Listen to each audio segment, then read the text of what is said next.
Welcome everyone back to the Real News Network. I'm Jared Ball here in Baltimore. Founder and executive editor of blackagendareport.com, Glen Ford joins us again for his Ford Report. Welcome back, Glen. Nice to be here, Jared. In this segment, you intend to elaborate some on your recent criticism of Black Lives Matter #movement by contextualizing that critique in your broader conception of the state itself, extending long-standing radical critiques of black engagement with the state, including the somewhat popularly known comment attributed to Dr. King that we be careful about integrating into a burning building, lest we forget our need to become firefighters. Please explain why you say #Black Lives Matter is now part of the Democratic National Committee's machinery, how this exemplifies the activities of the Black Misleadership class you've been monitoring for so long, and how does the U.S. stance regarding Syria exemplify the example?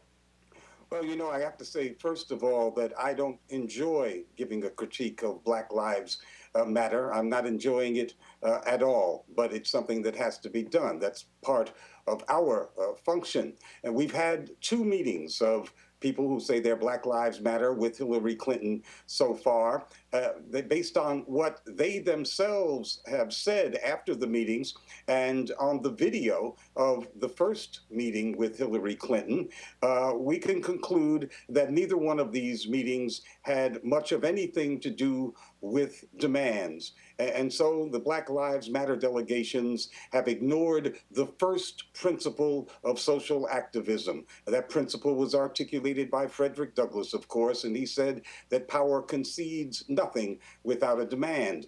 And instead, both times, in both of these meetings, these individuals seem to be intent on holding something like a racial sensitivity session, that kind of chat with Hillary. One of them, Johnetta Elzie, seemed so very pleased that Clinton was listening to them. And she was happy that Clinton understood that her experience as a white woman was not like black people's experiences. Elzie also said that the chat with Clinton was an educational conversation and that it would help Clinton to acknowledge her privilege. Well, whoop-de-doo about that.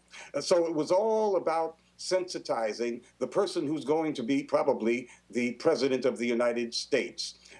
Anyway, there was very little heat or meat in those discussions and no demands at all. And I think that the uptake on that, and I think what's very clear is that these people were there to show the future president and to show the Democratic Party that they were non-threatening and that they were non-demanding and that they could become good assets for the Democratic Party, both as a group and as individuals. And that's why they chose to hold a harmless racial sensitivity chat, to show that, in fact, they are harmless and they are eminently hireable.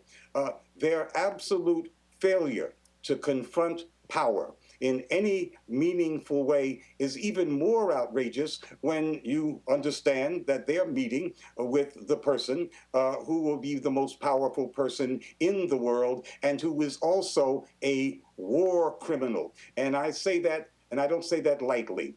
Hillary Clinton tells everyone that she was an integral part of her husband's administration. And it was during that administration, not only that more black people were put in jail in the United States than under any other president, and that did get a little bit of a discussion in the first meeting, but under President Clinton, the process began that led to the genocide of 6 million Congolese, and the cover-up by the Clinton administration and by the Bush administration and by the Obama administration, the cover-up of that ongoing genocide. And Hillary Clinton was Secretary of State during that genocide and cover-up. So do 6 million Congolese Black Lives Matter? I don't know. Apparently, well, all we have to do is have a sensitivity chat with Hillary. And maybe that's all we have to do in terms of police lawlessness in this country. If all we need is to have a more sensitive president, I suppose all we need is more sensitive cops on the block and not black community control of the police.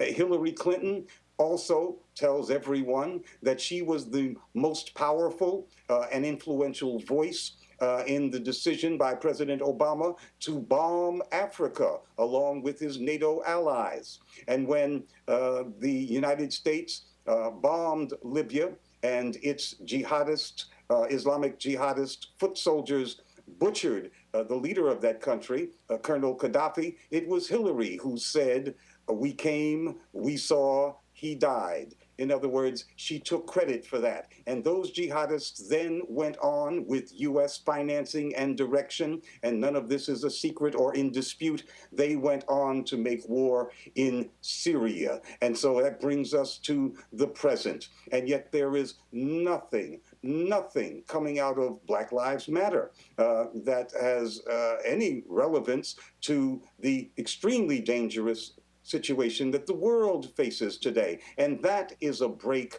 with the whole Black radical tradition of making common cause with others in the world who are oppressed by our same oppressor. So the continuity of Black politics from Frederick Douglass through Malcolm X, through Dr. King, is broken with this crew that has met with Hillary Clinton twice. So, but Glenn, tell us very quickly, what is the specific policy in Syria that is so flawed that they are, as you are arguing, tacitly supporting by apparently at least casting their lot in with the Democratic National Committee?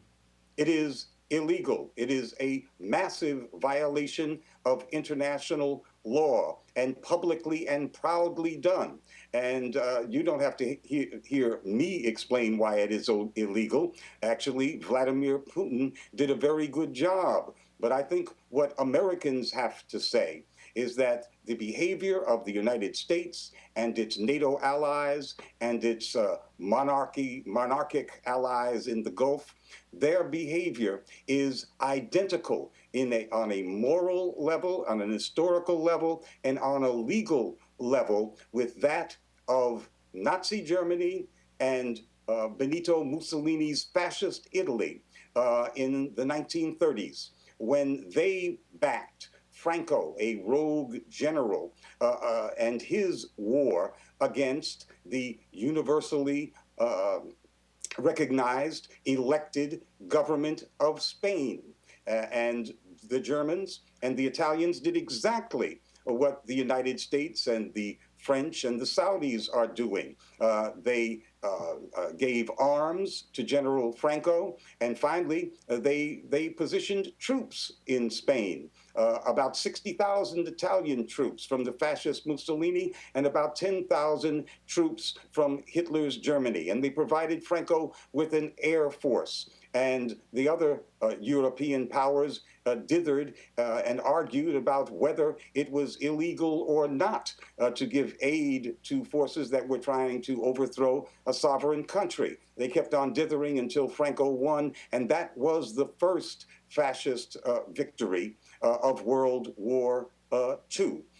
Today, we have an identical legal situation, but we have a United Nations charter that clearly says that what the United States is doing is a breach of that charter and illegal under international law.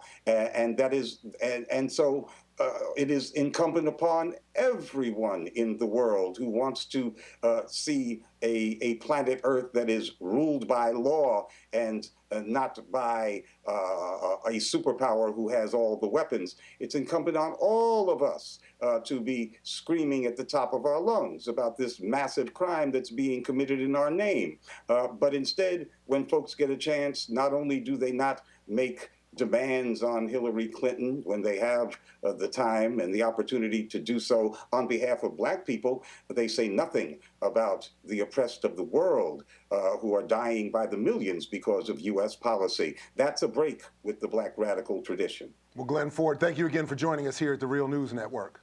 Thank you. And thank you for joining us here at The Real News. For all involved, again, I'm Jared Ball here in Baltimore, saying, as Fred Hampton used to say, to you we say peace if you're willing to fight for it. So peace, everybody, and we'll catch you in the whirlwind.